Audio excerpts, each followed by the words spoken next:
ആട് 3 കണ്ടായിരുന്നു. പലരും അതിനെ മിക്സഡ് അഭിപ്രായമാണ് പറഞ്ഞിരിക്കുന്നത്. ഫസ്റ്റും സെക്കൻഡും അതിന് അത്രയും വന്നിട്ടില്ലെന്നൊരു വിഭാഗം ആൾക്കാർ. ഫസ്റ്റ് ഹാഫ് വളരെ മോശമാണ്, ലാഗാണ്. സെക്കൻഡ് ഹാഫാണ് കുറച്ചുകൂടെ ബെറ്റർ എന്ന് പറഞ്ഞ വേറെ വിഭാഗം ആൾക്കാർ. എനിക്ക് പറയാനുള്ളത് ആട് ഫസ്റ്റും സെക്കൻഡും കണ്ടതിനെക്കാട്ടിലും എത്രയോ ബെറ്ററാണ് ആടിന്റെ ഫസ്റ്റ് ഹാഫ് മാത്രം എന്ന് മനസ്സിലാക്കുക. തീർച്ചയായിട്ടും ഇത് കാണാനിരിക്കുന്ന ഫാമിലി വീക്കെൻഡിലൊക്കെ കാണാനിരിക്കുന്ന ഫാമിലി പ്രേക്ഷകർ ഈ സിനിമ തീർച്ചയായിട്ടും ഫാമിലിയായിട്ട് കുട്ടികളെ കൊണ്ട് കാണിക്കണം. ഇതിലെ ഓരോ ക്യാരക്ടറും അത്രമാത്രം ജനങ്ങൾ നെഞ്ചിലേറ്റിയ കൾട്ട് ക്യാരക്ടേഴ്സാണ്. ഇതിലെ ഡ്യൂഡ്, സാത്താൻ സേവിയർ, സർവത്ത് ഷമീർ, ക്യാപ്റ്റൻ ക്ലീറ്റസ്, ആശാൻ, പി ആശാൻ, അതുപോലെ ഇതിനകത്ത് അഭിനയിച്ച ഷാജി പാപ്പാൻ ഉൾപ്പെടെയുള്ള കംപ്ലീറ്റ് ക്യാരക്ടേഴ്സിന്റെ എൻട്രി വരുമ്പോൾ തന്നെ കിട്ടില്ല. അത് മാത്രം മതി നമുക്ക് തിയേറ്ററിൽ പൈസ മുതലാവാൻ, അല്ലെങ്കിൽ നമുക്ക് എന്റർടൈൻ ചെയ്യാം. കൾട്ട് ഫാൻ ആണെങ്കിൽ നിങ്ങൾക്ക് ഉറപ്പായിട്ടും ഈ സിനിമ ഫസ്റ്റ് ഹാഫ് മാത്രം കണ്ടാൽ തന്നെ നിങ്ങൾക്ക് വളരെ ഇഷ്ടപ്പെടും.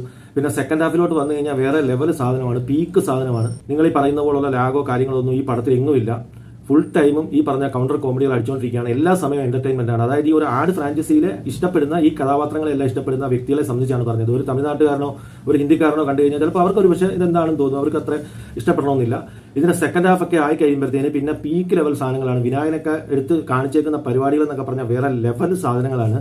ഇതിന്റെ ആകെ ഒരു മിസ്റ്റേക്ക്, അല്ലെങ്കിൽ എനിക്ക് നെഗറ്റീവായിട്ട് തോന്നിയത്, ഇത് ഒരു എൻഡിങ്, പ്രോപ്പർ എൻഡിങ് ഇല്ല. നമുക്കൊരു തൃപ്തി കിട്ടുന്നില്ല ഈ പടത്തിന്റെ എൻഡിങ്ങിൽ. അതൊരു പ്രശ്നമാണ്. കാരണം അവർക്ക് ഇനി അടുത്ത പാർട്ടിന് വേണ്ടി ഒരു ഇതായിരിക്കാം, അല്ലെങ്കിൽ ഒരുപക്ഷെ അവർക്കത് കഥ പൂർണ്ണമായി കാണത്തില്ലായിരിക്കാം. പക്ഷെ അടുത്ത ഭാഗത്തിലോട്ട് ഇതിന്റെ പാർട്ട് 2 വീണ്ടും വരുന്നുണ്ട്. അപ്പൊ അതും കൂടെ ആയി കഴിയുമ്പോഴത്തേന് അത് പൂർണ്ണമാവുന്നതാണ് പ്രതീക്ഷിക്കുന്നത്. ഇനിയിപ്പോൾ ഏതൊക്കെ രീതി നിങ്ങൾ നോക്കി ഈ സിനിമ നിങ്ങൾക്ക് ലോജിക്കലി ഇഷ്ടപ്പെടുന്നില്ല, അല്ലെങ്കിൽ പാർട്ട് 4 വരുമ്പോൾ എങ്ങനെയാണ് എന്നൊക്കെ ചിന്തകളുണ്ടെങ്കിൽ പോലും ഈ കൾട്ട് ക്യാരക്ടേഴ്സിന്റെ എൻട്രി മാത്രം മതി.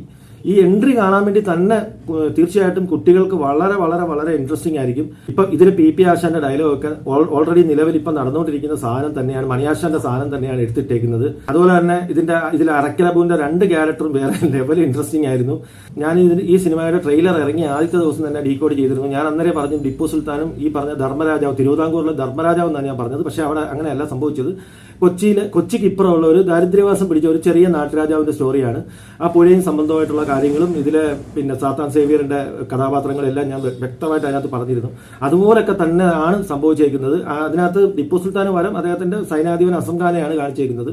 ഈ സിനിമ ഒരു ഹിസ്റ്റോറിക്കൽ എവിഡൻസ് വെച്ച് നോക്കിയാൽ പോലും ഒരുപാട് കാര്യങ്ങൾ നമുക്ക് അതിനകത്ത് നിന്ന് കാണാൻ പറ്റും. അത് മാത്രമല്ല ഈ പറഞ്ഞ എപ്പിക് സാധനങ്ങളിൽ ഒരു കോമഡി എന്ന് പറയുന്നത് ഇന്നേ വരെ മലയാള സിനിമ കണ്ടിട്ടില്ലെന്നാണ് എന്റെ വിശ്വാസം. ഷാജി പാപ്പാന്റെ നടുവേദനയായാലും ഷാജി പാപ്പാന്റെ ദാരിദ്ര്യം പിടിച്ച നാട്ടിലെ കാര്യങ്ങളായാലും ഇതെല്ലാം ഈ സാധനത്തിനകത്ത് വളരെ കൃത്യമായിട്ട് നല്ല രീതിയിൽ കൺവേ ചെയ്യുന്നുണ്ട്. മാത്രമല്ല ഇതൊരു ടൈം ട്രാവൽ പടമല്ലെന്ന് ഞാൻ നേരത്തെ കൂട്ടി പറഞ്ഞിരുന്നു.